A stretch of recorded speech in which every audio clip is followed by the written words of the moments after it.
Now, a lot of teams obviously put a premium on receivers that are as big as you are. You know, you're 6'5", so you're a big guy at the wide receiver position. You know, Brandon Marshall's cashed in Miami. We all know what Larry Fitzgerald can do. Andre Johnson, Randy Moss, guys of your size. Specifically, when you go into a game and you look across, the field and see a cornerback who may be, 5'10" or 5'11", what do you think specifically?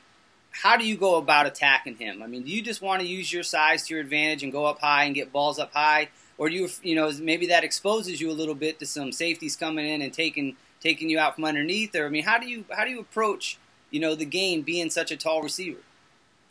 Well, I mean, each corner is different. A lot of guys play different ways. They play to their strengths. A lot of guys are faster and really use their makeup speed to make plays. A lot of guys aren't as fast, so they're more physical at the point of attack. So it's kind of really depends on the corner. I mean, it's tall the guy. As many of the guys you mentioned at their height, you really don't see that many just run and jump up and catch the ball situations, except maybe down in the red zone or if a quarterback throws the ball that way. For the most part, all the guys you've mentioned are guys who have been able to show that they can run those intermediate routes and get in and out of breaks and separate and run the underneath stuff. The guy you mentioned, Brandon Marshall, I think what he showed was run after catch, and that's something that I've always had pride in and haven't had much of doing, but that's a big part of my game, and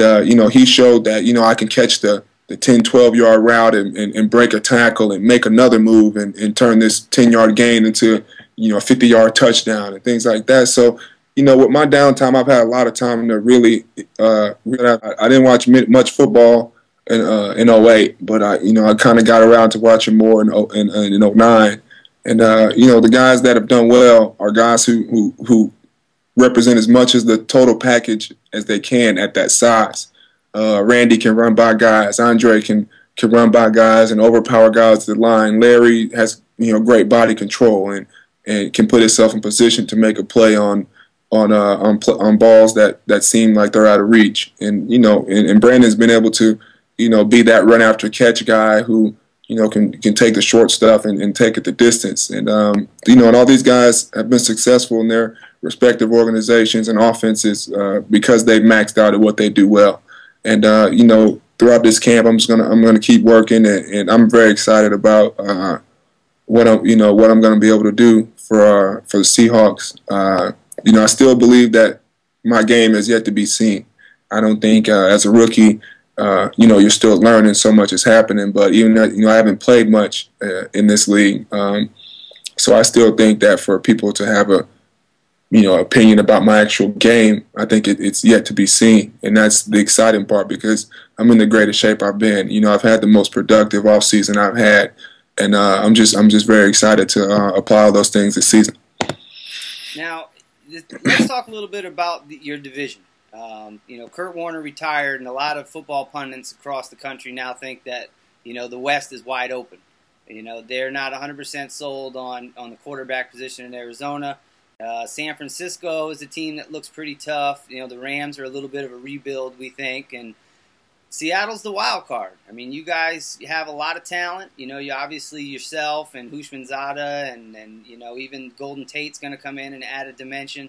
And we know that Hasselbeck can sling it. So what do you think as far as looking at the division? How are you guys approaching it? Do you feel like, hey, this is ours for the taking and we're going to go after it as hard as we can and try to win the division and get in the playoffs that way? Or are you guys just looking at it 1 week at a time sort of thing? Well, I think in the off season, you set goals, and I think with us, we have great leadership on both sides of the ball. Starting with Matt, and then with Lofa on the other side, and Marcus Trufant and Laurie Malloy, and guys who have played at a high level and played in this division and been division champs and know what it's like to miss it by a game or two. And but as far as our division, you start with San Fran.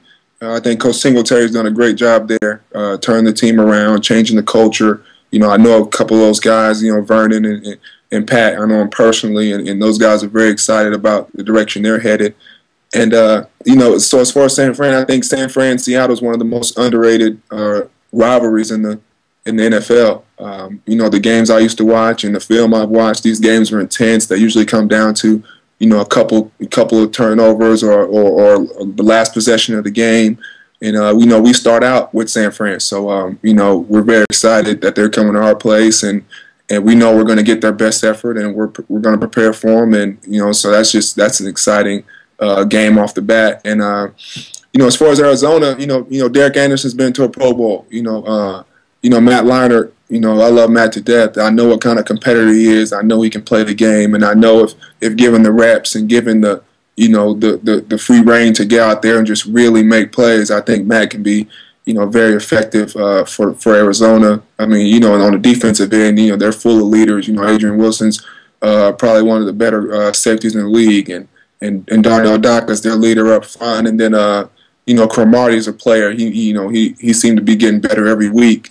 So this division, and as far as St. Louis, I'm not really too familiar with them. I know they've had some coaching changes and a lot of rebuilding the last few years, but if Steven Jackson's healthy and they can build around the running game and shore up some holes in the defense, right now everyone's 0-0. So anything's possible, and we're just trying to put ourselves in a position to where we can have a great off season and then a great training camp and hit this thing healthy and hit this thing full speed. Well, Mike, I want to thank you so much for taking the time to sit down and talk with us here at SkinnyPost.com. You're the kind of player that we really root for. We really want to see you do great things and just move on with your career and really show the world what your talent level is and what you're capable of. And we have full faith in you. We're thinking comeback player of the year might be out in Seattle. So 2010, it could be your season. Appreciate y'all having me. It's definitely been a long road, and the bottom line is I still haven't did anything yet. The 53-man roster hasn't came out yet. I haven't been labeled a starter or labeled a projected starter or anything. So still a lot of work ahead of me. But thanks for having me. I have my own personal goals that I want to get accomplished, and it should be a fun year. And before I go, I don't know him personally, but Maurice Clarett was released from prison after 3 years this week. So I want to wish he's back enrolled in school at Ohio State. And, I know him personally. I want to see him bounce back. So shout out to Clarett. I hope he can turn his life around. Appreciate you. Absolutely. Well, I'm Steve O'Reilly. That's Mike Williams. This is SkinnyPost.com, and we're giving you the skinny 24/7.